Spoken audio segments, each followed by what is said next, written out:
everybody. How you feeling? All right. I'm Harry. Okay, we're on. Is this on? Saying you go. Is this on? It doesn't sound like it. Slow.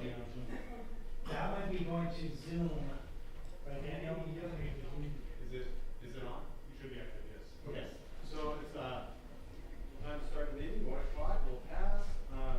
Thanks everybody for coming. It means a lot to me. It means a lot to the city that we get many questions asked and answered today. And as I said, this is going to come before City Council next meeting. And so as many questions as we get asked today and answered, it will be helpful. I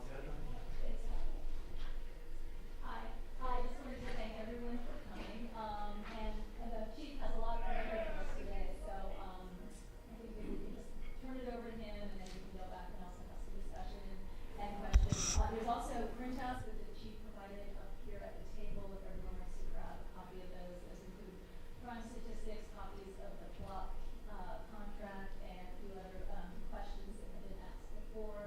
So there are some answers already. And other than that, let's turn it over to the chief, and then we can go back to the discussion.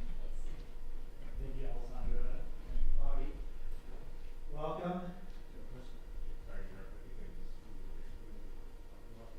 Do you have to do their speech again? Check one. There we go. Yes. Sorry about that. I wasn't muted. That's okay. I think we're okay. Thank you for the intro. There are flyers up here, or pamphlets. It's information that'll help you learn more about the camera system, learn about the contract, learn about our crime statistics. And then what I tried to do is capture all the questions that were asked last time so we don't have to ask them again and provide you answers. Then there was a series of questions that I have no knowledge of. They're above my head. So we invited Flock to join us there on Zoom, and they have these questions, and they'll be able to go through them and answer them. So those questions are also provided up here for you to follow along. I'm going to move my seat and go up here to do more of a presentation style, but you had an initial question? No question. I was just trying to get. Yeah, okay, thanks. Thank you, Christy. So I don't need this. Okay, can we hit the next slide, or do I need to try the remote?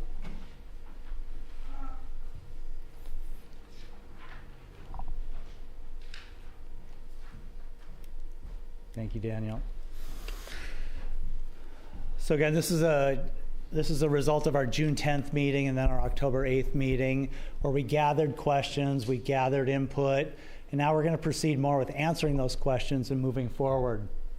If you remember, the October 8th and June 10th meeting, these are really the issues we're focusing on: privacy, the number of cameras, the location of the cameras, the aesthetic look of them, obviously, and then the costs. So we identified those as being the big issues here. Go ahead with the next slide. So today we want to answer those questions, which I did on over here. So if you picked up a copy, you have the answers to all those questions. And then we're going to have Flock join us to go over the other questions that we weren't able to answer. Then I'm going to share with you my recommendation for moving this project forward. I will say, it doesn't matter what we do here. We probably won't all agree on every topic, every point of view, but this is what makes Carmel so great, to have these healthy discussions. And one of the reasons I absolutely love this community is just the care that this community has for Carmel. So I enjoy this sort of thing. I enjoy these healthy discussions. So let's go through this today.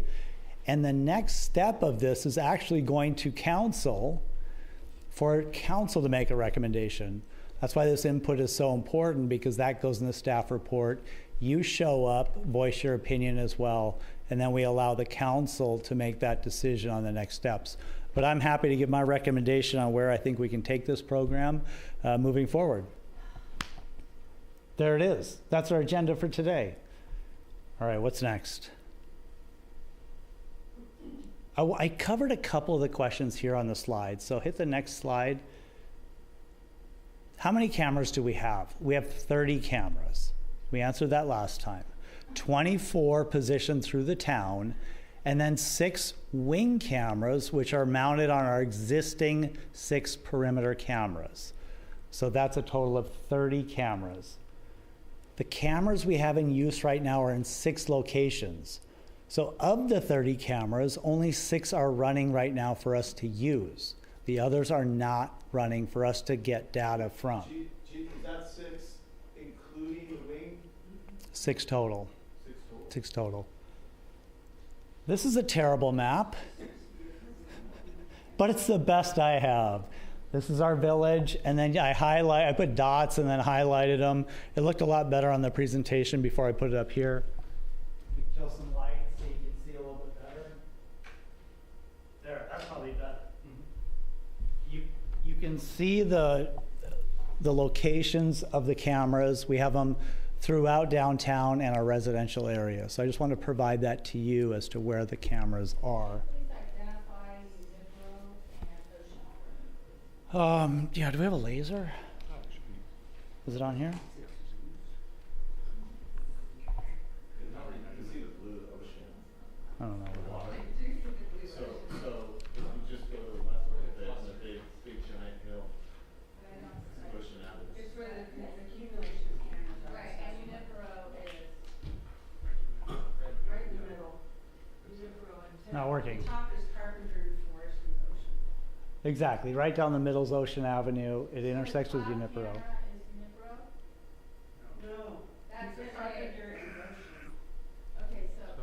So Ocean's gonna go north to south here. I'm just trying to understand this. The top center is Ocean Carpenter. So I'm just identifying that the top one is in a This right here residential zone. Is That's the what I'm Nipro and asking. ocean. Where is the top camera in a residential zone? That top red, That one. yes or no? That's what. Yeah, Carpenter and Ocean, right on the corner. Residential area. Yes, yes. Yeah, no, that's fine, yeah.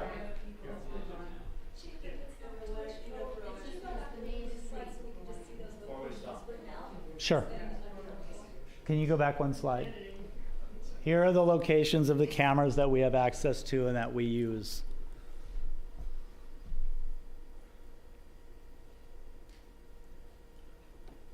So you have Nipro and 10th is just visual? I'm sorry, I should, yeah, I agree with you, Ian. Let's hold the questions till the end. Otherwise, we have an hour for this meeting. We can get caught up on exactly where cameras are. You'll see the cameras. This was for the purpose of asking questions, and I think it's very important if we have a question that we're able to ask it, and when there's something that you are showing, Right. so that people can understand who are on Zoom, they can understand what's going on. If you wait until the very end, I think it's very difficult for people to follow. Yeah, I'm not going to get into, I'm just going to be honest with you, I'm not going to get into the minutia of exact locations of cameras. This is our map. You're welcome to drive around the town to see where they are. They're very visible. I'm happy to drive you around after this, but I don't want to tie up the whole afternoon talking about the exact specifics of the locations of cameras. We have 30 cameras throughout the town. We have 6 that are running. Thank you. Just hold your, and afterwards I'll hang out and talk to you for an hour if you want. Yeah, go ahead. One of the questions that was asked is, how have the cameras benefited us since installation, right? Here's a list of cases where we have actually used footage to help us solve crimes. And if you look from August of 2023, when we started using these cameras, until just last month, we had 11 cases. Stolen vehicle, missing person, a burglary, a Seaside Police Department alert for a child predator, a Seaside Monterey carjacking, a stolen vehicle, a burglary at a business downtown, stolen vehicle, a subject shooting car windows and driving recklessly, and then a stolen vehicle arrest. So we have used them, and they've been beneficial in helping us catch people. They're beneficial because we can identify where people were and we can tie them to a crime. Okay. So that was, when were they installed in 2023? Okay, so it was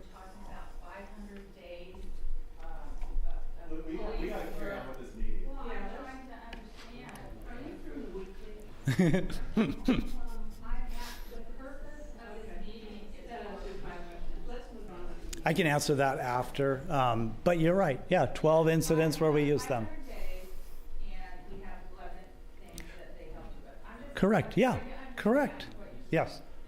Thank you. Okay, next is the list of questions we had for Flock. Can we see if Flock is listening in and they can answer the questions that we provided them? Hi, Nova. Do we have anybody on Zoom? Are you logged in? I'm just logging in right now. Go ahead and get logged in, yeah. You can get logged in, that's great. Yeah, just to clarify your question while Hi, we're this is waiting, Hector yes, from- about 500 days, and we've had 11 cases where we've used them to solve crimes. So, good question. This is Hector from Flock. Can you all hear me?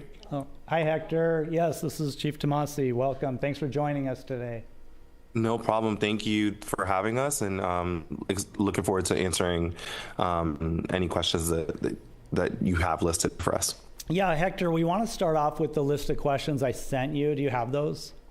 Yes, I do. Okay, those were raised in the last two meetings. If you want to just go through and, how about you read the questions and then provide the answer? And then if any other questions come up at the end, you know, we'll try to see if you can answer some of those on the fly.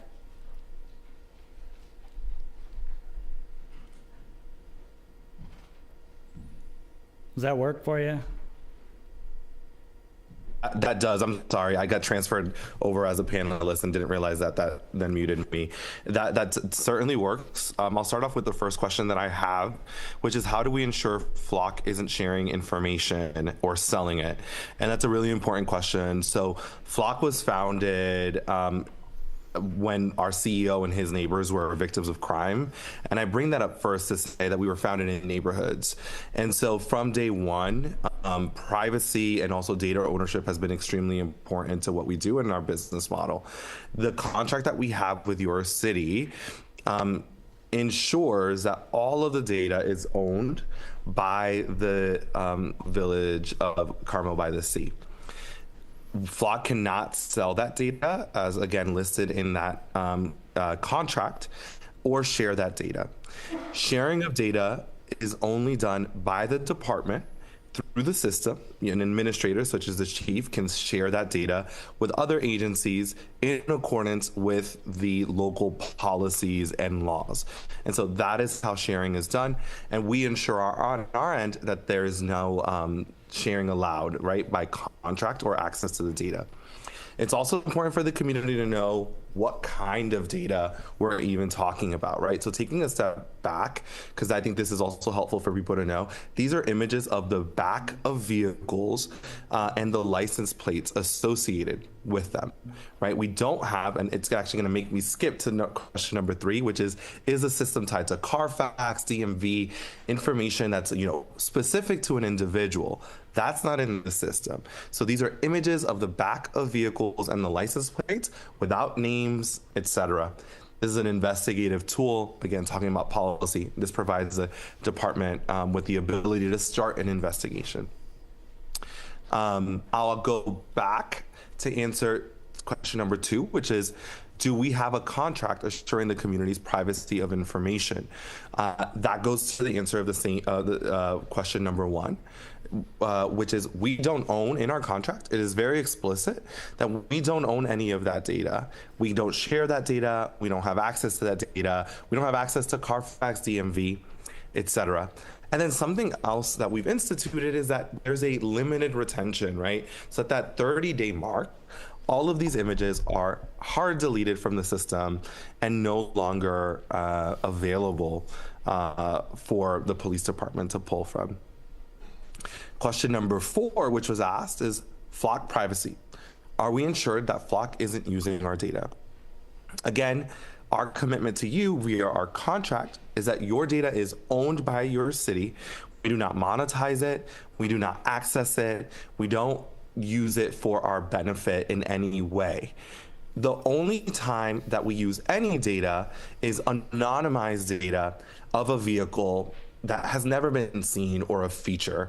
That is then pulled and flagged to our product team, where they will then feed that image back into the system in order to improve it, right? But we don't have anything associating that image with a owner, where it comes from, the movements of that vehicle. It's just a one image in time to help the system stay relevant. And what do I mean by that?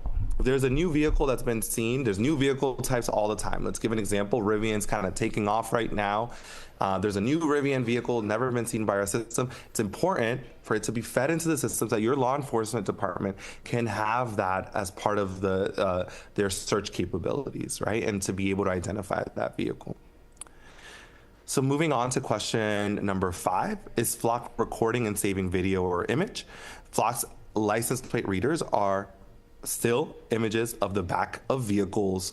We provide that information or store it in the cloud for your department. They have to have a search reason to enter, and then again, they see those still images. Contract language, which is question number 6. What does the language say about changing the contract, reducing cameras early out, or modifications to the existing contract? That all exists within the contract. We are, our legal team is happy to entertain any decisions made by the council on changing the contract and its terms. Within the terms of the contract. You all did sign a 2-year contract, so there is a payment that's already been agreed upon, but we're happy to modify that and work with your city. That's going to be something that both the policymakers or your city council decides, as well as your city attorney, which represents you all. I know there's a ton of information, so I'm happy to answer additional questions at the end of this, but I'll continue for the sake of time to make sure we get to all of these questions. Question number 7, what are the costs for installing and connecting cameras? What did we pay? This question is about, what if we end this contract and start a new contract? What were the costs for letting this current contract expire and starting over? That's a great question. So your Flock is a software as a service model. You are paying for leasing of the cameras, right? We're installing the cameras for you, ensuring that if anything goes wrong with the cameras, our technicians, which are Flock technicians, go out and service them. Again, it's $3,000 per year per camera, and then there's an installation fee for each one. And then once this contract expires, there's no penalty for letting it expire, right? We would come pick up our cameras. This is one of the great benefits of a software as a service type model. We would pick up our equipment, and the city would not have to continue at that point. And then when does the existing contract end? That contract, again, it's just like the second part of this question, would the auto renewal be for year 1 or 2? Would end at the 2-year mark of when the contract was signed by your city. There's an auto renewal at that point. However, the city also has the ability to send notice and say, we're not renewing this, and that is well within the city's rights, or we're modifying this contract. All of that is negotiable at that point. Went over a ton of information. Chief, anything else that you want me to touch on? Yeah, thank you. Great job answering those. And I know we'll have some questions probably from our community, but I wanted to ask one of you, and if you can explain, the cameras are recording images of license plates as going in a cloud server. Does Flock enter those into any kind of national database so it hits on the alerts? How does that process work? How does a vehicle become in the system so my officers know that it's a stolen vehicle or wanted vehicle? That's a really good question, and it's really important, right? So the way that works, there's actually existing national databases and statewide databases. In the case of California, where you are at, it'll be the California Stolen Vehicle System. What that database contains is anytime, if let's say one of you all, God forbid, has your vehicle stolen, plate stolen, or there's a vehicle associated with a felony, a plate associated with a felony, that gets entered into the California Stolen Vehicle System. Our cameras are motion detecting, right? Just as the chief said, they're going to take pictures of the back of vehicles. and it'll take a picture of the back of the vehicle, which includes the license plate, right? And then the machine learning will say, oh, okay, that's plate 123 ABC. That plate is wanted for a felony. Let me go ahead and alert the PD. What will happen is that then your department, whether it's at dispatch or in their patrol units, will get an alert, will receive an alert with an image of the vehicle and where that camera was, right? So they kind of have some knowledge of where that vehicle was. At that point, just as I mentioned earlier, your department will follow its policies and procedures. That actually means that they have to verify the alert. That means that they have to decide what they, depending on their policy, what is it that they do with that alert, right? So again, this is just the beginning of an investigation. And I think what's really important about this question, which I think a part of it is, well, is this going to a national database? No. Right? So those vehicles that are in that database, those plates, I should say, have been reported stolen, right? That's the proactive side. Because I think the concern of this question is my vehicle going into a database nationally or outside of the city? It is not. Your department is the owner of that information. Only your department has access to it and the ability to share with local law enforcement, right? So in California, many folks will kind of share within the region. And this is important because your car may get stolen and be in Monterey, or the people that's broke into your house may be seen in Monterey, which is right by you. And so it's important for departments to work collaboratively to solve crime. And so that's, just want to make sure that folks understand the importance of sharing in those instances as well. So like question 3, where you don't have access to Carfax or DMV and you're not giving that information to them, you don't even do any of the entry into the national database. That's done by the law enforcement agency, correct? Exactly. Flock is not involved in that at all. The community reports stolen vehicles, or law enforcement associates stolen vehicles and enters it. In your case, California Stolen Vehicle System, which is not a national database, it's a state database. Great. Okay, does anybody have any questions for Flock? Okay, I got 3 hands. I'm going to go here, we'll go here, and then we'll go right over to here next. So if you want to pass it, is it muted? Thank you, Chief. Is this thing on? Muted. The machine learning going to mute me. Great, thank you. Thank you, Hector, for being here, and everybody. So Hector, I appreciate that the city of Carmel-by-the-Sea will own all of the data generated by the Flock systems that it leases. So if we renew the lease with Flock, would there be a revision in the contract? Because the current contract under 4.2 data agency says the agency, being Carmel-by-the-Sea, owns all this stuff, but in effect, Flock can do anything it wants to with the data, no matter what, without paying City of Carmel-by-the-Sea. It says agency being Carmel hereby grants to Flock a limited, non-exclusive, royalty-free worldwide license to use agency data and perform all acts with respect to agency data as may be necessary for Flock to provide Flock services to agency, including, without limitation, the support services set forth in Section 2.10, and a non-exclusive, perpetual, irrevocable, worldwide, royalty-free, fully paid license to use, reproduce, modify, display, and distribute the agency data as part of the aggregated data. And so it sounds like while the City of Carmel will retain ownership of the data, Flock can do whatever it so pleases with the data. So would that be a modification? Would we be modifying the new lease agreement? So thanks for bringing that up. As I mentioned in the contract, and if you can continue reading, and I think it'll be important for your city attorney to opine and read the contract as they're the ones kind of, agreeing to this. That clause in the contract is related to specifically the ability for machine learning purposes, for the benefit of the customer, which it notes in the contract, have anonymized access to anonymized data, which is not associated with Carmel. There's not any way for us to know that it's Carmel.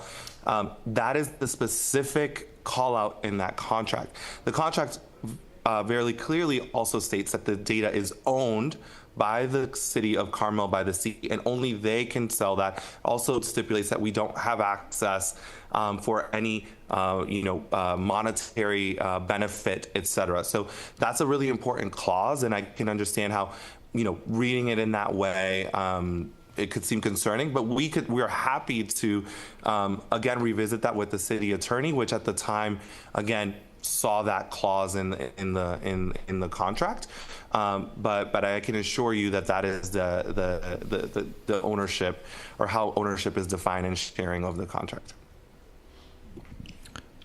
Okay, I have a follow-up on that, Hector, and this may get a little technical because I am a manager of AI teams, formerly at Google. I managed a number of AI products there.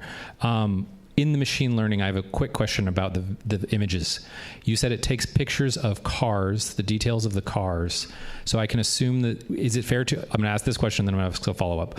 Is it fair to assume that it's taking an image that has things that are not the license plate or other components of the car, and that is stored for some period of time in the system or in the architecture?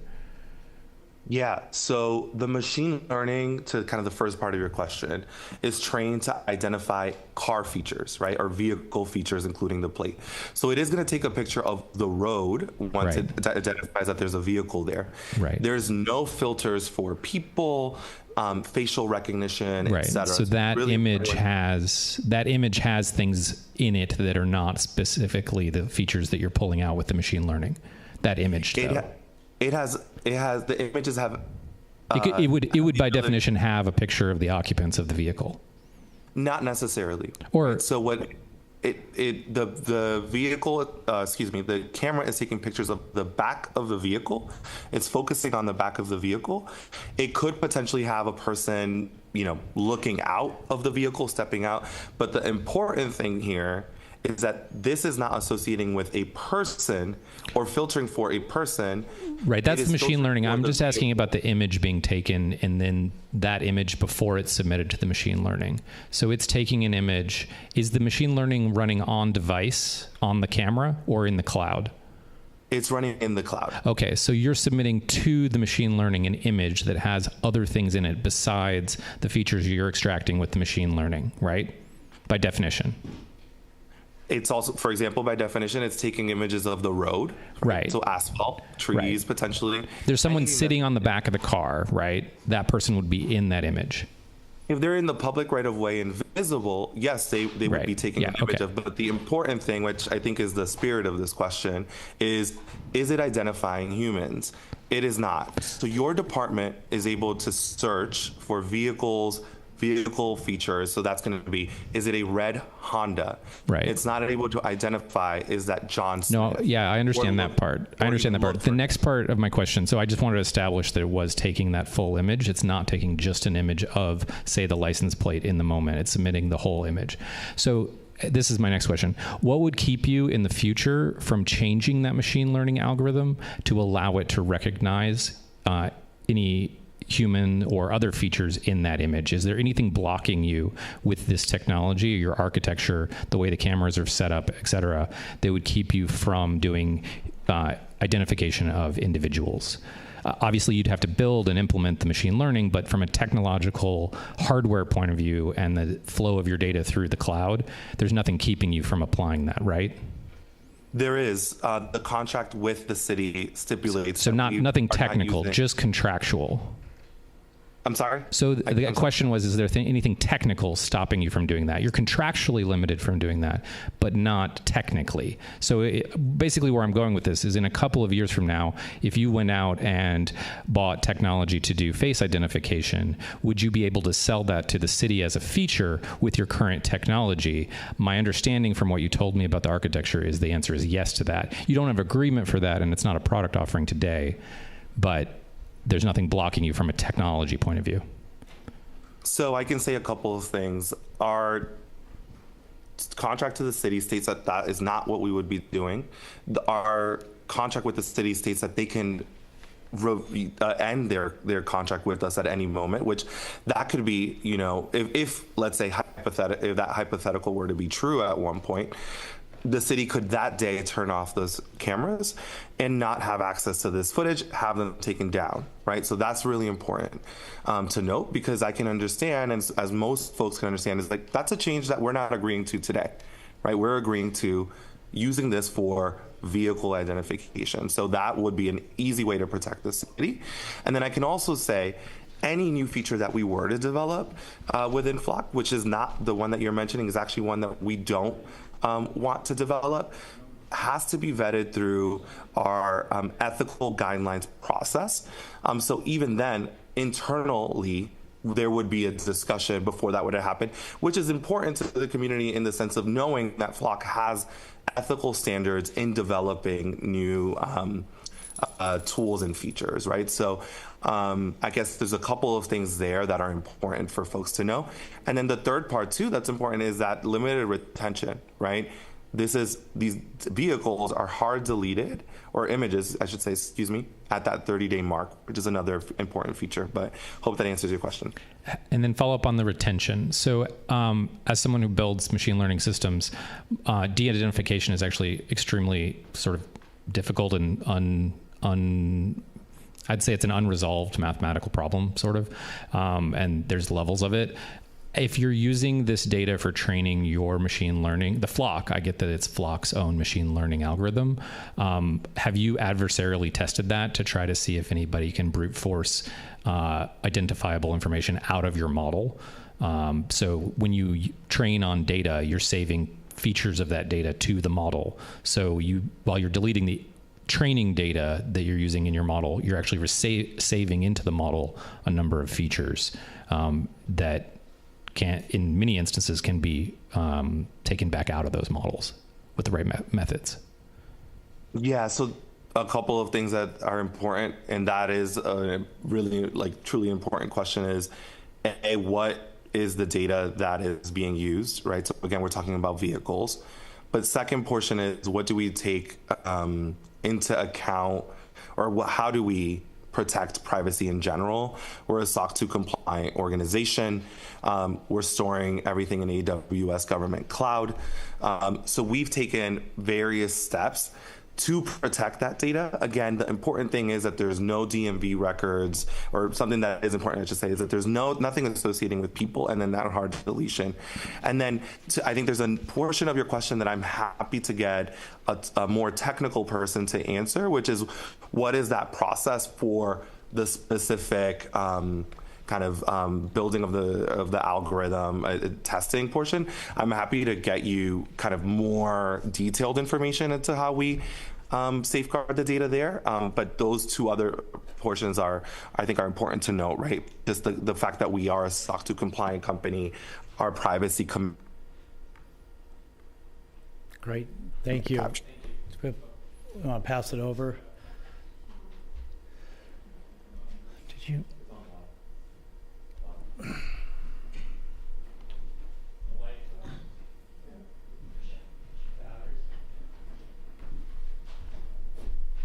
I think you froze for about 10 seconds. I'm not sure if I missed a portion. No, you didn't miss anything. We were just passing the mic, so thanks. Awesome. Thank you. Do you want to come up here and ask? Well, I don't think he'll be able to hear. Can you hear me, sir? Is she up to the podium? Yeah, come on up. We have this mic. I was suggesting.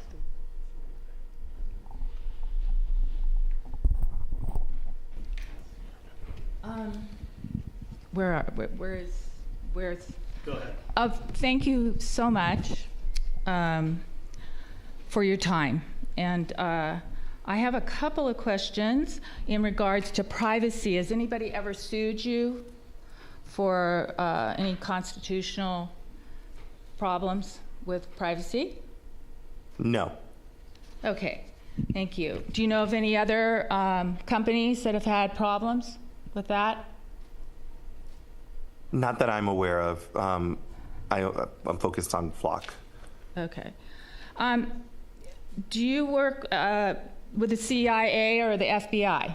Has your system, Are you aware of that? I am not aware of that, but what's important to note is that your data is kept separate and is only shared with who your department has provides access to. So even if we were, again, your department owns the data and the sharing.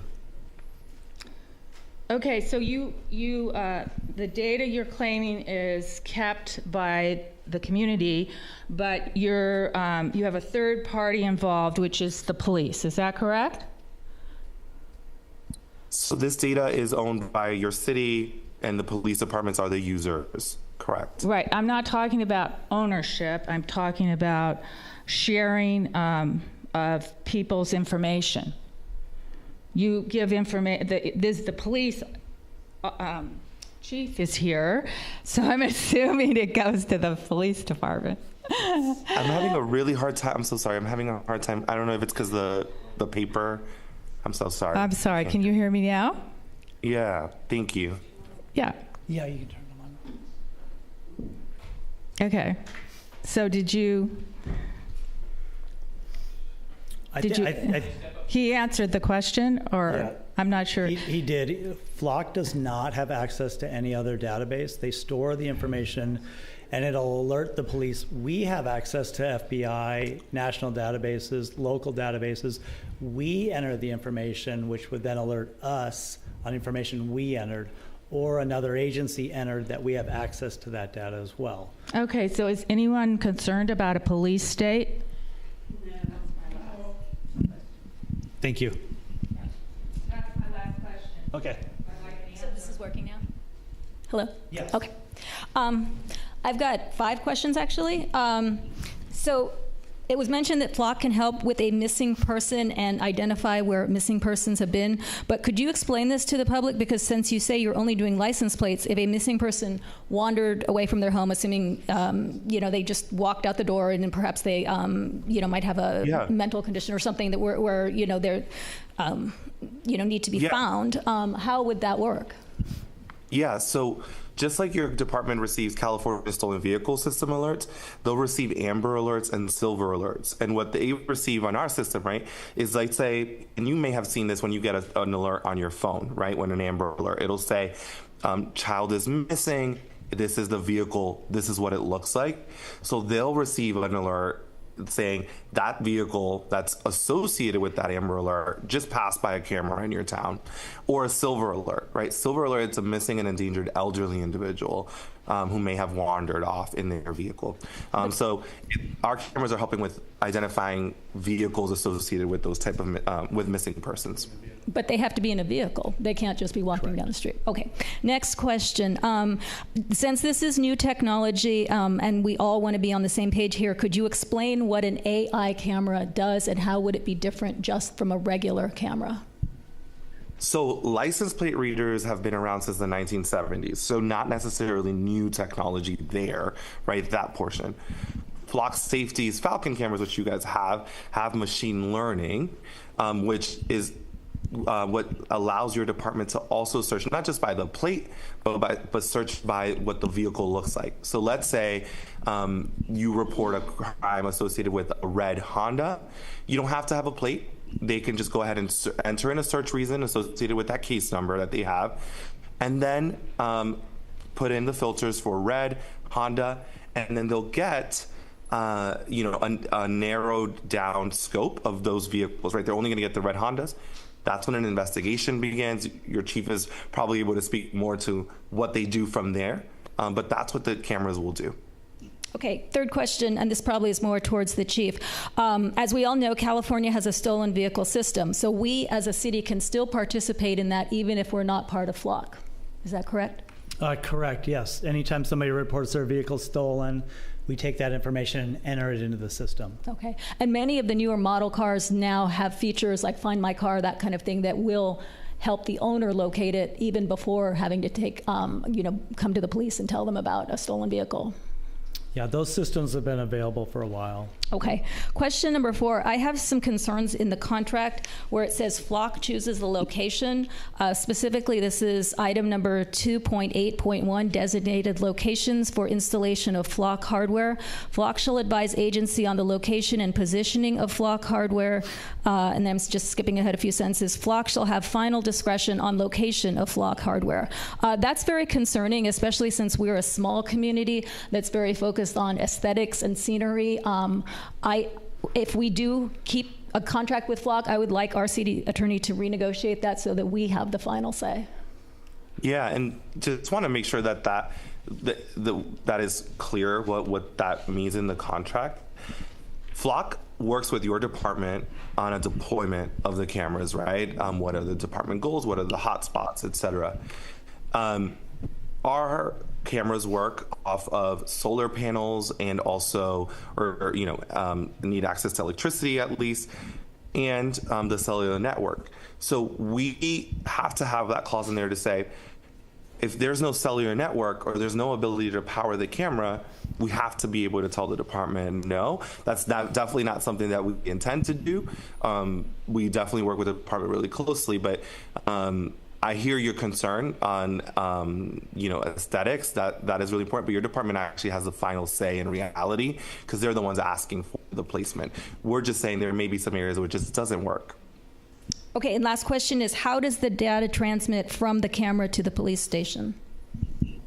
So it's going to be sent to the cloud, right? So through the cellular network, your department, right, your police officer, patrol officers or dispatch centers, they'll have the system open. They would have signed in with their unique ID. And then for those active alerts, right, those hot list alerts that we've been talking about, it'll have a pop-up in their screen just letting them know, hey, something's going on, take a look at this. And then, again, they'll follow policy and see what they do, or they will access the system in an investigation, search the system, and then try to find a vehicle associated with that crime. So that's through 5G? It's through FirstNet, AT&T, through the cellular network, right, which could be 5G, LTE, et cetera. Okay, thanks. Anyone else have questions? Thank you. So one thing I'm looking at here is a little bit of light research, and this is more maybe a comment to the room, but I think that at the very least, in the event that the city does decide to renew with Flock, I think we could probably get Flock to sharpen their pencil, because there's at least 3 other companies that do what Flock says that they do. GAN's Security says that they can track and alert. This company called Plate Ranger, which is a pretty great name, I think. Plate Ranger, powered by Recore by a company called Sound Thinking, scrapes from the National Crime, draws from the National Crime Information Center and other hot sheets. So they can, it sounds like they can do what Flock does. And another company, I think I mentioned GANZ Security, GANZ. I emailed them. They say they can do this. I have not dug deeper to really verify that. Aviglion, which is a difficult to pronounce name, but it's owned by Motorola. Similar deal. So so Flock is not the only game in town. And at $3,000 a year per camera, I think we can get them to sharpen their pencil at the very least. But that doesn't address some of these other broader issues we've been discussing here today. But I do think we need to be looking to see what our options are and see what else what other companies we might pursue. All right. Any other questions? Okay. Well, thank you. Thanks for joining us. Well, Chief, I do have a question. I think we were just sort of... Comments too. Rich Pepe, thank you. I thought we were on that go-round of that. Sorry. But, Chief, I know you printed out a crime data report. Maybe you can give us a little verbal action on that. That was one of my big concerns. Where'd the lady go? The lady who had a concern and mentioned, I think there were 11 or 13 maybe issues solved in 500 days. But I think a lot of us are concerned about what is the crime rate in town and what is this, for what cost benefit or are we going forward with Flock or some other system? You know, I could shoot in the dark and say I feel like I'm safe, but I could be wrong. So, you know, you're the expert here. So if you can give us a little go ahead on what the crime actually is in town. Okay.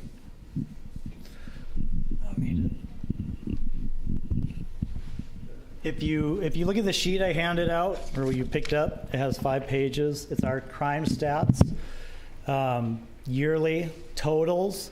If you look at the bottom, I highlighted the first page. That 20 is the year 2020, and then each page after that is 2021, 2022, 23, 24. If you look in the middle column, those are the numbers of incidents, and then off on the side here, you have the actual what it was. Was it a theft? Was it a burglary? Was it a murder?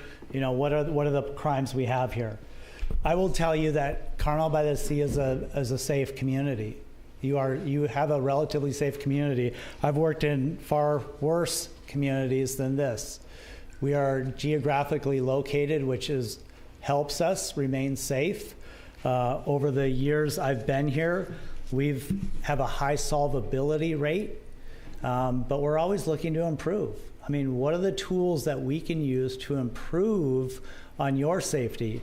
Clearly we have crime. We don't have as much as Stockton or Vallejo, and hate to throw them out on public, but we do have crime. We are not immune to it. We are not immune to groups coming in from outside this area and smashing a window on our high-end stores and stealing hundreds of thousands of dollars of stuff. We have at least 3 banks in town. We used to have 4. I think we're down to 3. We're not immune to that type of activity. We still are a target. We are a high-end community with only a few officers on every day. And that number is getting lower every year of how many officers we have on the street. We used to have 19 officers, now we have about 11. That's something to consider. So who's out there patrolling the streets? I will tell you, these cameras do act as eyes for the police. That's what they're intended to do. It's like having 30 police officers standing in your community watching an intersection. If there's something of interest that we need to know about, we're alerted. The officers are alerted immediately. So it acts as having more officers. So when we talk about defunding, which we did a couple of years ago, we defunded the police by 3 officers. I would argue that these cameras replace at least one of those officers, because they are on all the time. But if you look, one of the questions was, how have these cameras helped us reduce crime? I don't have any analytical data to show you that, but if you look, in 2023 and 2024, our crime's down by half. Are the cameras part of that? I don't know, maybe. That's a pretty good sign to me that maybe these cameras are working.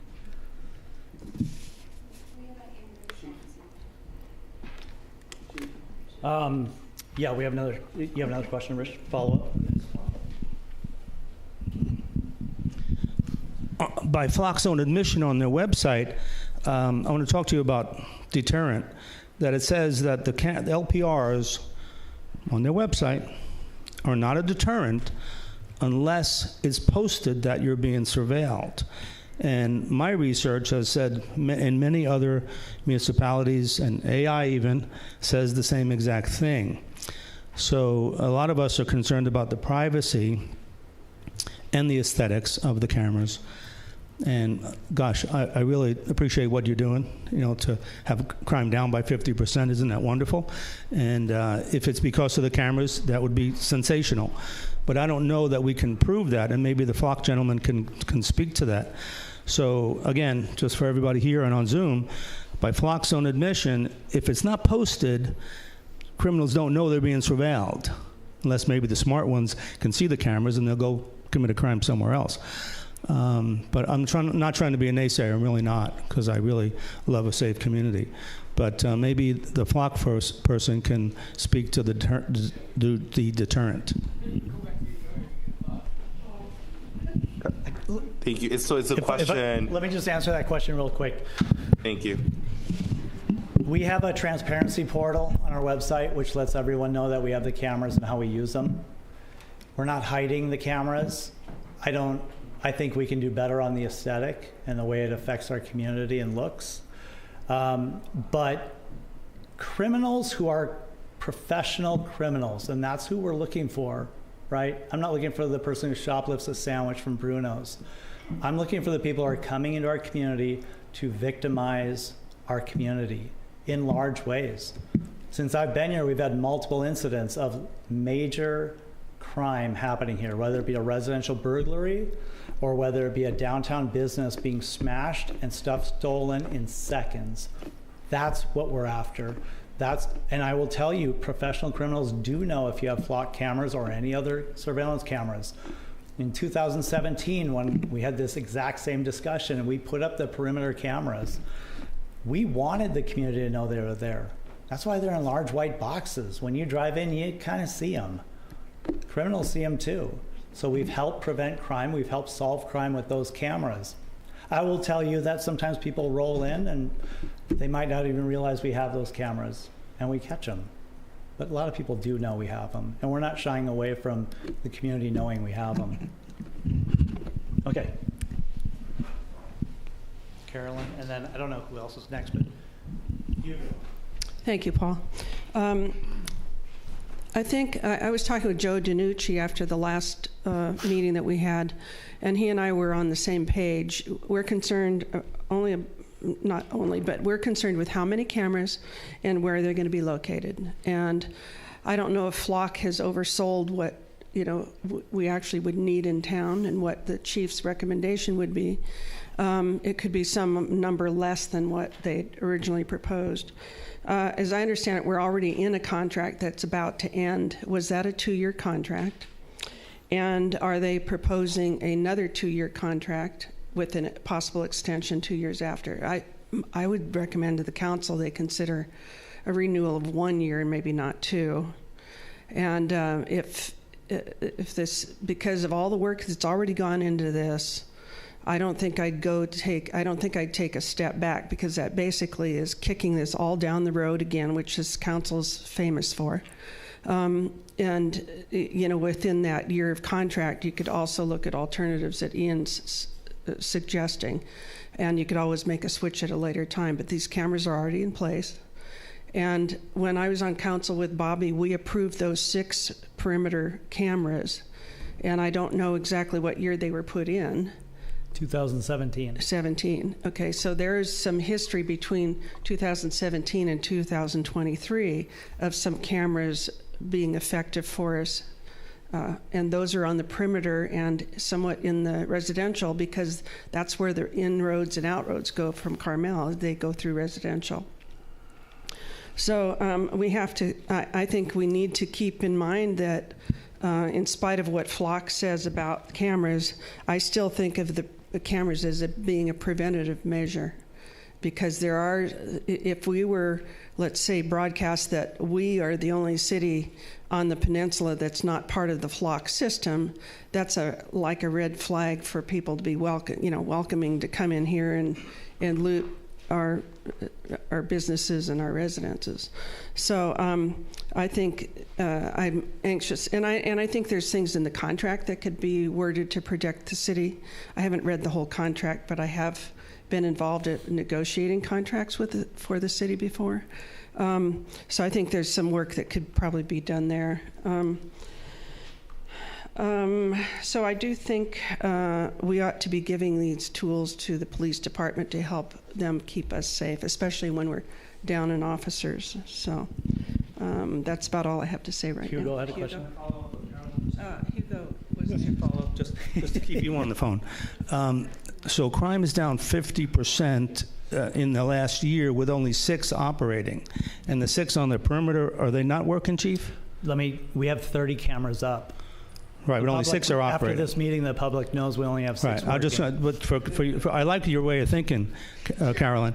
Karen, I like what you're thinking, but would you advocate to reboot the ones that aren't working, and crime is down already 50%? Or should we come up with some lesser number than 30? I think that's your point, too. You can wait for my recommendation. It seems to me, since the person who is responsible for our safety is recommending this, since the sheriff is recommending this, since all the other police departments in the peninsula is recommending this, It seems to me that we ought to give the person responsible for this the tools to make that happen. We are currently chronically understaffed. Am I correct? The police department has been chronically understaffed for a long, long time. Correct.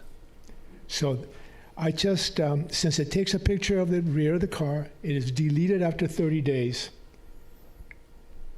I just really don't see what the problem is.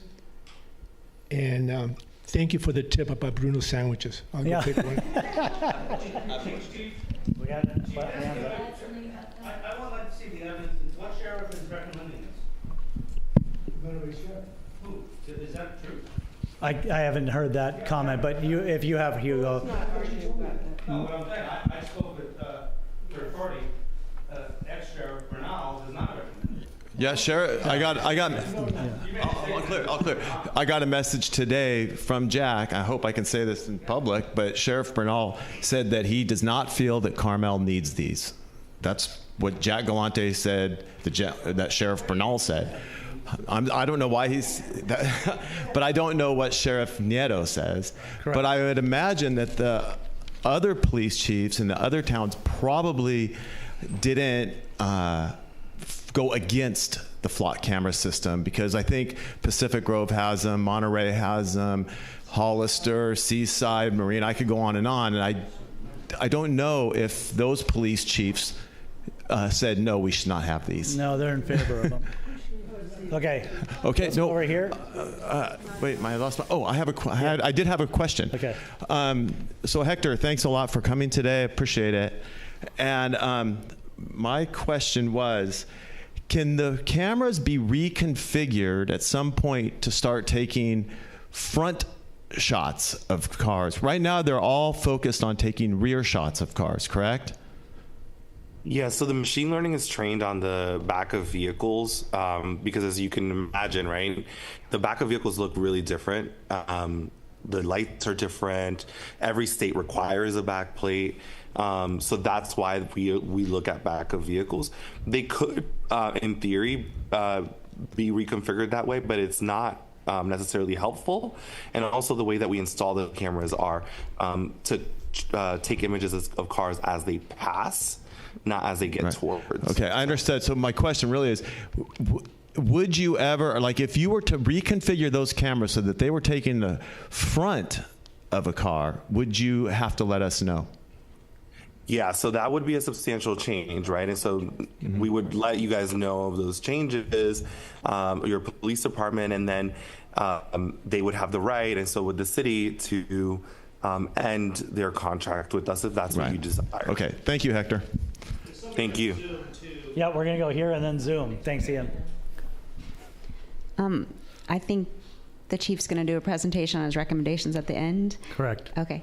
I wasn't at the previous meeting, but the meeting before, I think it was coming out to be, a lot of people were unhappy with the flock cameras placed in the residential zones on black poles and kind of incongruent with our cottages.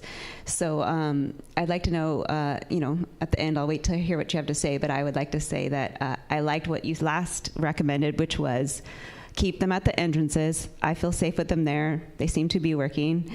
And the eaves downtown, because we do have some jewelry theft and things like that. I've read in the paper. Seems to be most of the crime is there, I would suspect, but I don't, I'm not going by the statistics exactly. So I just would, this 30 cameras that we have not used seems overkill for our town. And we do at least have a safety measure at the perimeter, and so I'm wondering, why this overkill and why we're paying so much extra. And to relook at the contract, I think the idea of having 1 year and having privacy laws put into our contract, that's like Oakland has done, those are smart measures, and that's what I wanted to say. Yeah, thanks. All right, Zoom. Nancy Toomey, go ahead. Yes, I missed the first almost half hour, so hopefully this isn't redundant, and I will go back and listen to that recording. But my question is, and it's probably contract related, and maybe it's in the contract, I don't know, but upon renewal, is there a clause that says is there a maximum cap on the increase per camera or per unit, whatever those are, so that we can plan for our budget with regard to, it's like, okay, is it a maximum of, I'm making it up, 10% increase annually, or whatever is the time interval upon which a cost adjustment can be made. So that's just a generic question, and obviously most relevant to our budget work that will happen in the late winter, early springtime. So no need to answer that right now. I'm just kind of prodding for some, if it's at all possible, a cap of the maximum increase per unit, whatever that is, as we go forward. So Nancy, I'll just touch on that a little bit really quickly. And Hector, you can chime in if you want. I don't know if that's in the contract. It didn't stand out to me when you asked that question. But with most of our contracts, we're notified before our budget cycle that there's going to be an increase of a certain amount. And then obviously we add that to the budget, or we decide we don't want to continue with it. You know, but I know what you're saying. Is there a clause saying if it's a 30% increase, are we now bound to pay that for that second year if it's a 2-year contract? I think that's where you're going, correct? Yeah, to basically consider requesting, if at all practical, under the circumstances, to cap any per annum or per period increase, so that, again, we can, if all of a sudden there was a big jump, of course, we could have enough advance notice to make alternate plans if we so chose. But there's, cost increase for everybody, we get it. But it should be capped, I would believe, on an annual basis. Yeah, so that's also one of the benefits of the software as a service model. The contract locks you in for that period, right, for the 2 years. So when it renews, you still get that same price. And then let's say the contract is over, you don't have to, if our prices go up astronomically high, or the city cannot budget for them for whatever reason, then you can choose to end your contract at that point. Yeah. Okay. All right. But obviously, a lot of heads up is required if we're in that kind of circumstance. So I appreciate that. Thank you. And then I just want to supplement to, I think, what Caroline was commenting on, which is, what was the basis for the quantity of cameras that were initially requested? And again, you don't need to answer that now, but it does seem excessive under the circumstances of where we're headed with a more entry, exit, and downtown-centric placement, but I'd like to understand that at some point. Thank you. Yep. Thanks, Nancy. Chief, can you answer that about walk times, or? Yeah. I can answer it. You can. I wasn't here. Nancy, I believe what happened was the chief at the time came before City Council with this idea. And I think that he may have been maybe a little bit overzealous with the 30 cameras. He was told that would be the best coverage for Carmel, and that would be the safest route. And so he took the safest route, he presented it to council, and council said, sounds great, let's keep us safe. And we went with it, and then we didn't know the unintended consequences, which were there was a lot of cameras in town with a lot of funny looking poles. So that's what it was the Chief Watkins was really behind this system, and he basically convinced the council that this was a good idea and it was the safest route for our city, and that's why we voted the way we did. Okay, I just wanted to say that I agree with, I agree with Sheriff Bernal that I don't think we should have them at all. But if we do have them, I think we should have them at entrances and exits only. And I do think that since we're spending $3,000 per camera, that's $90,000 per year, correct? So I would rather have another officer rather than having cameras. And I don't think that it's our responsibility to pay for all the business cameras downtown. I think businesses could put on their own cameras if they need them, and then they can tie it into the police department, and then those would be less visible and they would blend in with our community better. And just keep it to entrances and exits if we have to do that. And I do definitely agree that the city of Oakland has a privacy ordinance, and I think you said San Diego has one as well.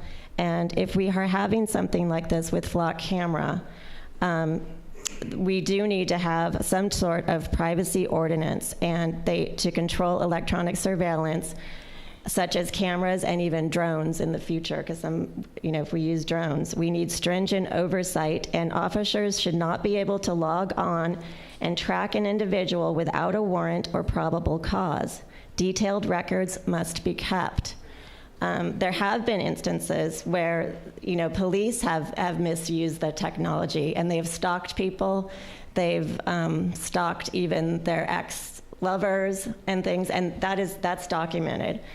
And there is a lawsuit in Norfolk, Virginia, it's not against Flock, but it's against the city of Norfolk, Virginia, for privacy rights, for Fourth Amendment privacy rights. And so, although Flock said there's not a lawsuit, there is a lawsuit, and people are concerned about privacy and government surveillance.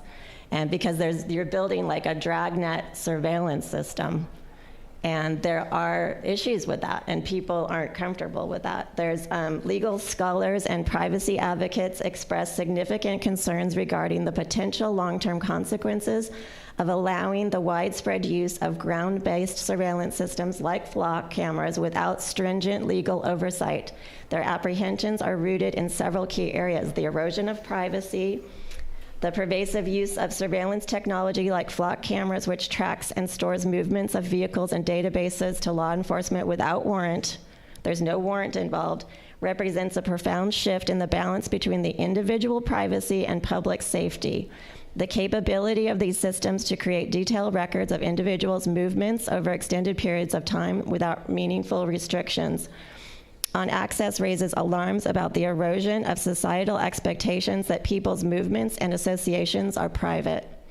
This concern is amplified by the fact that every passing car is captured and analyzed using advanced machine learning programs, as we talked about, creating a vehicle fingerprint that includes identifiable information. There's an expansion of government surveillance capabilities, the expansion of surveillance capabilities through the acquisition of additional cameras, and the lack of meaningful restrictions on officers to access this information highlight a trend towards more intrusive government surveillance. The ability for every city officer to search the database at will for any reason without needing to seek approval underscores the potential for abuse and the expansion of state power over individual liberties. So there is a potential for use and misuse and lack of legal oversight and accountability without warrant and without probable cause.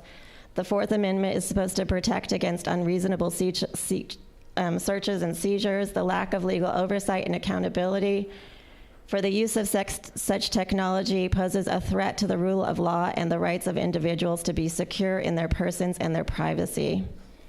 So, in summary, the legal scholars and privacy advocates view the widespread use of ground-based surveillance like flock camera without legal stringent oversight as a significant threat to privacy and civil liberties.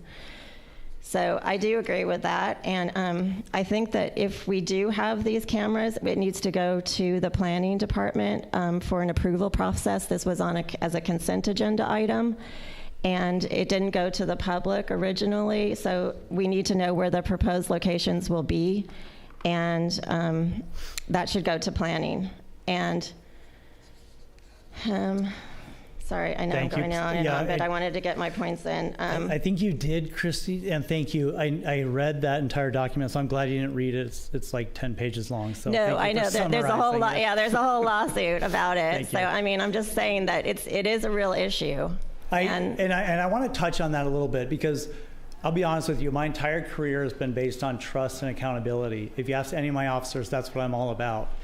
This city has entrusted me to lead it. And I get that. And yes. I get if my officers do something wrong, it's me, right? I'm a reflection of the department. I agree with the ACLU on this. Mm-hmm. They have recommendations to follow for for law enforcement to use license plate readers. Part of the document you sent me. We can meet all of these except for one where I have allowed the public to have access to my data system to see if your license plate's in there. I could tell you if it's in there, but I'm not going to let the public just go in and look up anybody they want, even themselves. I can't, we're not set up for that. But every other recommendation, spot on. I have no issue with AAC, is it ACLU? I'll make sure I say that right. So I agree with you on that. There are incidents in any profession, including law enforcement, where there are bad apples. It happens. But that's my responsibility to deal with that. And you trust me to do that, and I appreciate that. And I appreciate this whole conversation. We had one more hand up, so after Carolyn, we're going to go. To address the issue of access to the database, from what I heard Flock say, and I wrote in my notes, that the data is owned by the city.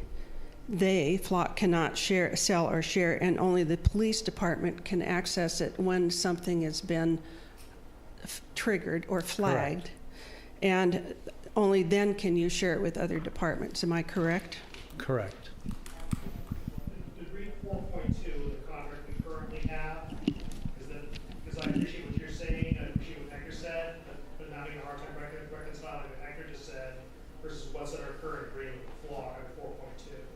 You want to be on the microphone or just shout it out? I'm sorry.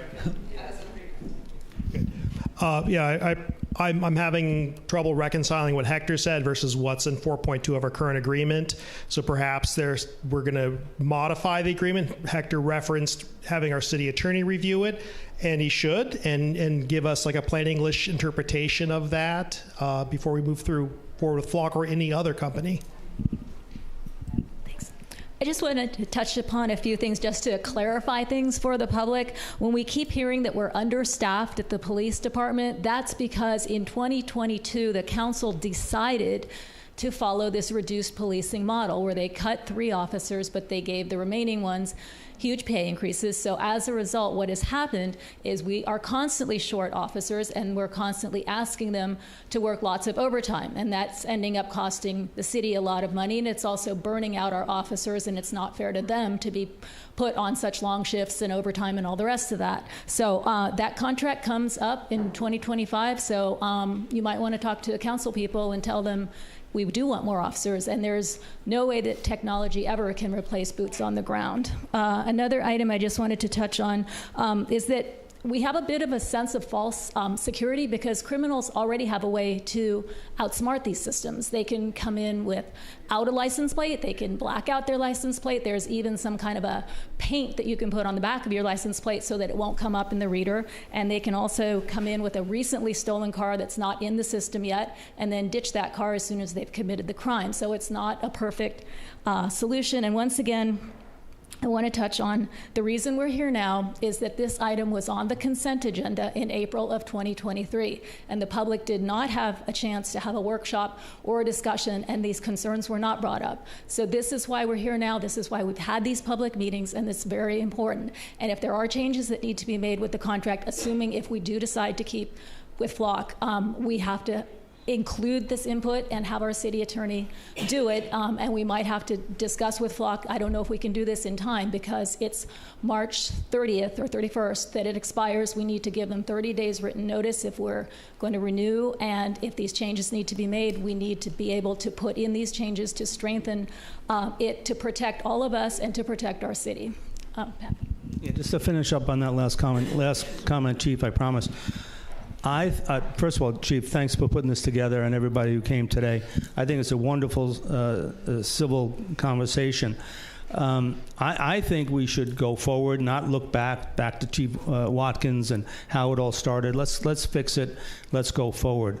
But my last question for Flock is, so Mr. Flock, what's his name? Hector? Please know we have the chief of police here. We have 2 current council members. We have a gentleman running for mayor. He very well may be the mayor. This contract is running out. We need to sign something supposedly by February 28th. It's very possible at the next council meeting we don't have enough information. We can't make, or the council can't make a decision. It's very possible it goes back to the planning department. It's very possible that a decision won't be made until February 28th. I'm not hoping for that, by the way, but I just want to ask Flock, you mentioned that everything is negotiable.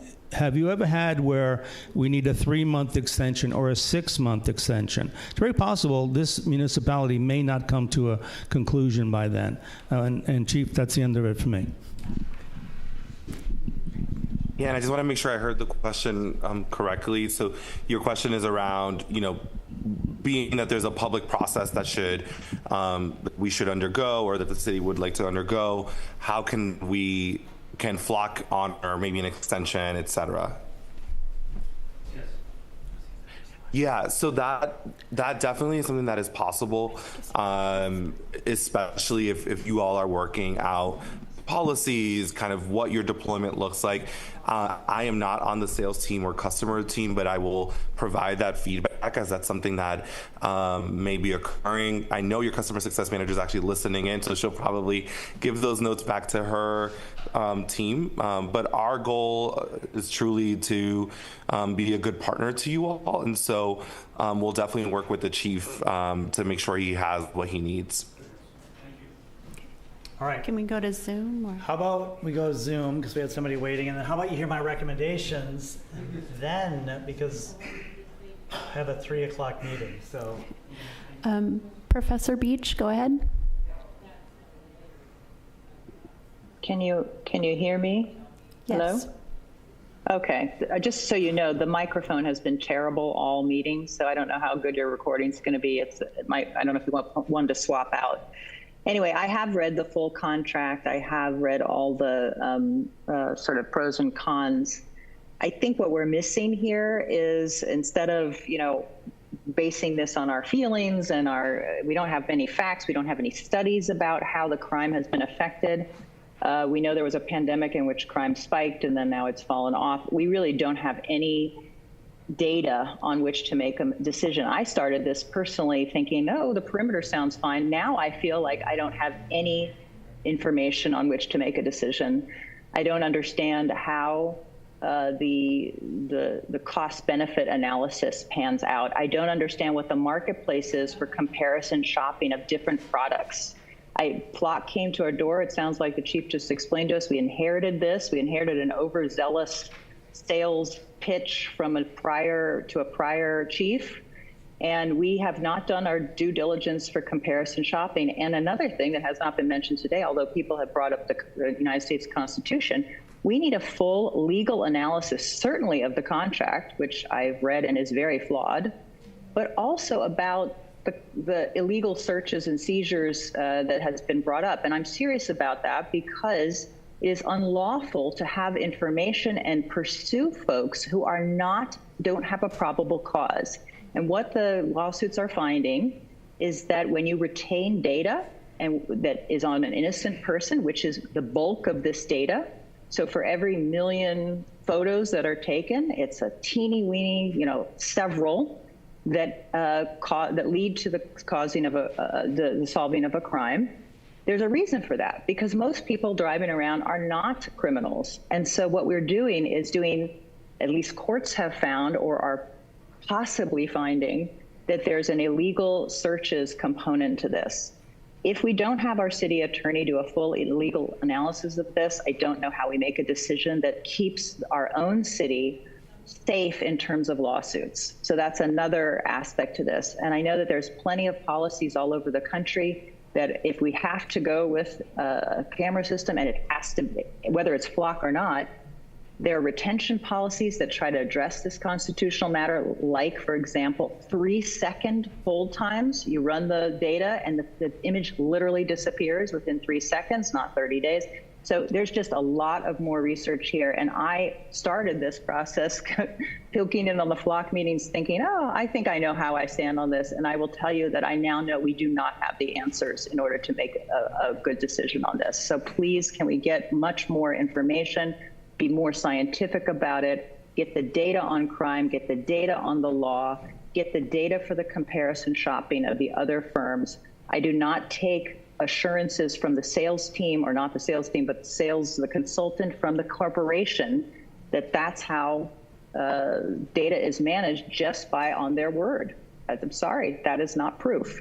So please, let's do a better job of assembling scientific approach to this for when this goes in front of the council. Thank you. Thank you. So no decisions are being made tonight. This is right. This is going to council. We can shoot for November, but it's probably going to be December, but we'll get there. So these are great comments for council when they make their decision on how to proceed, but I was asked to provide my recommendation, so I think I'll provide it. Go ahead. Keep the flock camera system. All right, everybody take a deep breath. With the following changes. Keep just the 6 perimeter cameras. We have them, they're installed, they're not all running, but it would be great to use that. Those 6 perimeter cameras came with a license plate reader camera in 2017. It helped us solve crimes because we can read plates. Those cameras are outdated. They did replace them with these flock cameras, which are great. It's a continuation of what we already had. Then have the option to add 6 to 10 cameras downtown, not the residential area. Only after you get PG&E approval to put them on the light poles. Because when you put them on the light poles, you're not going to have a ginormous box and a solar panel and a black pole. You already have the light. So you're going to have this small piece of equipment mounted. That helps with the aesthetic. It blends in. You wouldn't really notice them.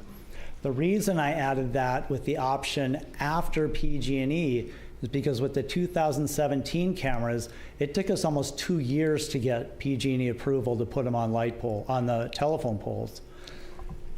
We could run into the same issue, and I don't want to be paying for something that we agreed to that we can't get installed. So I think it's important. My recommendation is 6 perimeter cameras with the option to expand if you can get PG&E approval and the council agrees. Have an opt-out program. Flock offers this. If you don't want to be in the program, give us your license plate. You can enter it in our system. It will not read it. It will read it, but it'll delete it, I think, in 3 seconds. Gone. HOAs are using this system now. I've talked to them. It's something they can work on to put in. That's an option. Then here's something I want to do with the police department. Provide you with a yearly update at council of the police department's activities. We already have to report on military equipment use and purchases and get approval for things like drones. Why aren't we doing this yearly with police equipment like camera systems, surveillance equipment? The public should know what we're doing. We should know the successes. We should know if, based on the data that we collect yearly, whether we can expand the system or whether we don't even need it. So that'll help guide us in making a decision moving forward. Also, contract language. Add language regarding the safety and sharing of Carmel data beyond the law enforcement community. We need protections put in this contract so we can ensure that our information isn't being sold, as people are concerned about, or put in other databases for people to use. Oh yeah, that's it. Add language protecting Carmel-by-the-Sea from unknown expansion of camera capabilities without our approval, including, as we talked about, facial recognition. We don't need that here. We don't want these cameras taking pictures, as you said, of people and then storing that data and using it to identify. Is my fear, or I'm sorry, not my fear, I have a feeling we're heading there in our society. I talked to my staff today. We wear body-worn cameras. I can bet you in the next 10 years, our body-worn cameras, as we're required to carry them, will start IDing people's faces and letting the officer know if they're wanted or not. That's where we're headed with this. So taking protections against that in this contract and any future contracts, I think, is important. So the next steps, I put December. We'll see if we can get it in November, but it's going to be tough, because I really want people to, sit on this and think about it before a meeting, process this. Let's think about where we are, come prepared for the council meeting, but in December, we present this plan. This is what I think is best for this community. You've trusted me in years past with camera systems. After looking at it, I think this is a great start for us, and it keeps the ball moving, but it also pulls back a lot on what we're putting out there. And I think it's a good compromise. And again, I came up with this by listening to everyone at these meetings, which I think is just so incredibly valuable. And it's a step we did miss the first time around. We didn't miss that step in 2017, as Carolyn and Bobby can attest, but we did miss it this time. And I think it's a good idea for us to take a step back and ensure that we're meeting the public's desire as much as possible. We're not all gonna leave here happy with a decision, but that'll be the council's decision on what they think is best for this community. But the input is so valuable. So that's it, I think. Thank you. Yeah, and yeah, we can take more questions too. I just wanted to share that. Thanks, Chief.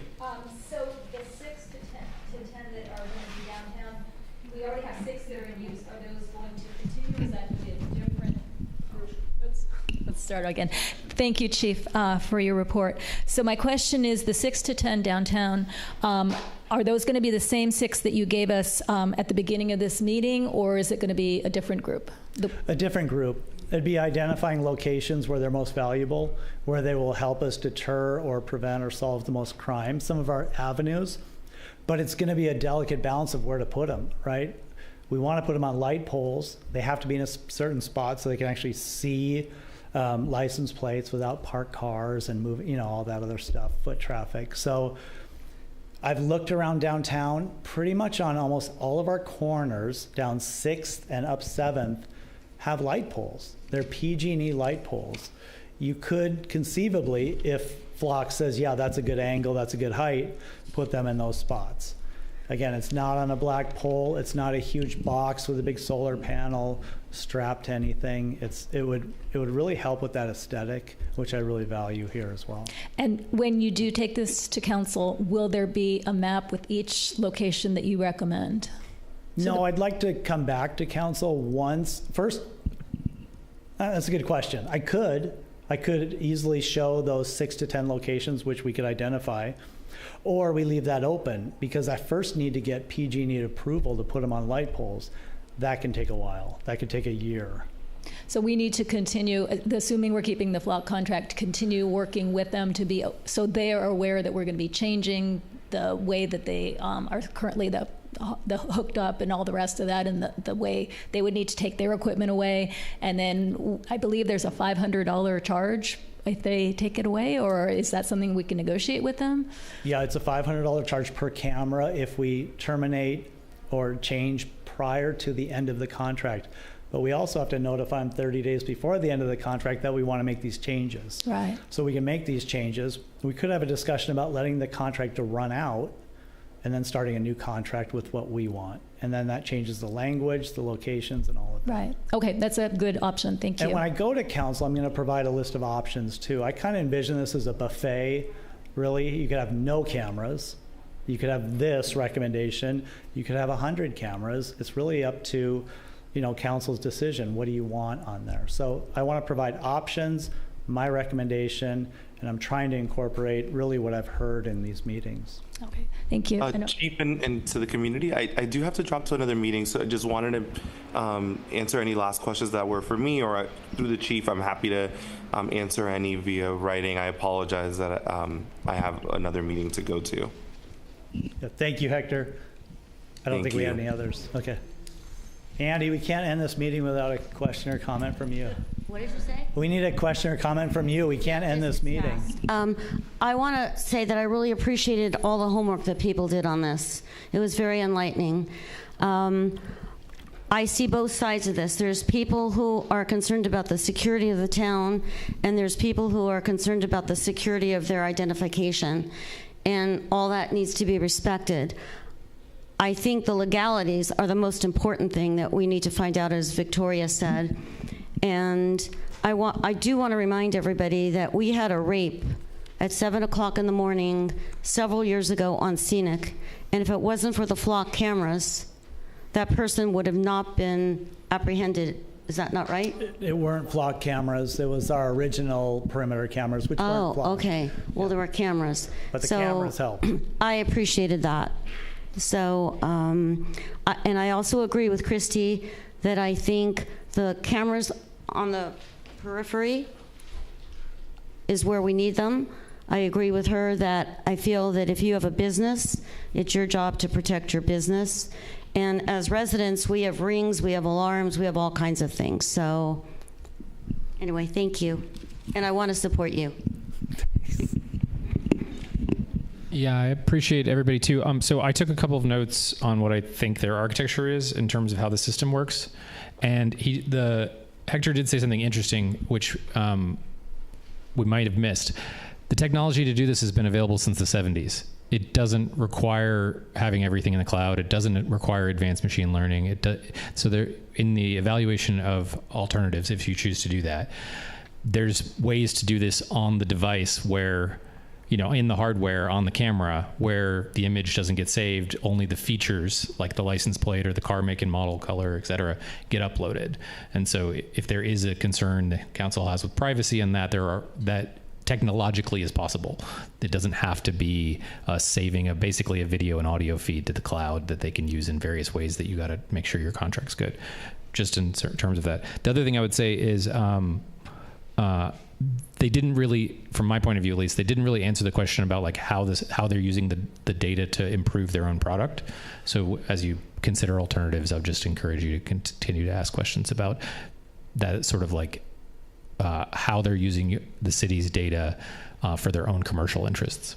Yeah, I appreciate that. So we've used license plate reader technology since I think the late 90s. All of our parking scooters from then until now have been reading license plates up and down the streets. And so we use it. It's been something that we have used in the police department for now 30 years. Okay, with that, is there any other questions or should we wrap this meeting up? How did this get on the consent agenda? I'm a little confused about that, how that... I've answered this a few times, but I don't mind answering it again. So in 2017, when Carolyn was on the council, we were presented with a camera situation. And I think, Paul, you probably presented it, right? With the original cameras since 2017. Yeah. And we talked about it, we all voted for it, and it was a huge success. So when Chief Watkins presented this to us at the first council meeting, we thought, hey, that's great. We're going to keep us safe, right? And so when we set the agenda, the mayor and I put it on a consent agenda item because we had so much success with the 6 originals that we didn't think it would be a problem. So it came on consent, it was pulled, it was discussed, Chief Watkins did explain it, and then it went to vote on a consent agenda basis. At that consent agenda, 5 council members voted, yes, this sounds great. And that's how it got on there. So is that clear? I want to make it sure that it's clear for you. Well, why is it on the because it was on the consent agenda previously, does that mean it has to continue on the consent? No. So you got to understand what a consent agenda item is. It's an item that's probably not too controversial. And I'm telling you, we didn't feel it was controversial because the first time that we did it in 2017, it was such a success. So we thought, well, gosh, there's no controversy on this. Let's just do it. And so we put it on consent agenda item. Everybody voted yes, and that was it. And then once the cameras started going up, there was citizen concern. So we stopped it, and now we're at where we are. So is that clear what a consent agenda item is? Yeah, but I don't know why it's on the consent agenda now. It's not on the consent agenda item. No. No, not at all. We wouldn't have an item like this on the consent agenda. Okay, so we're clear? Okay.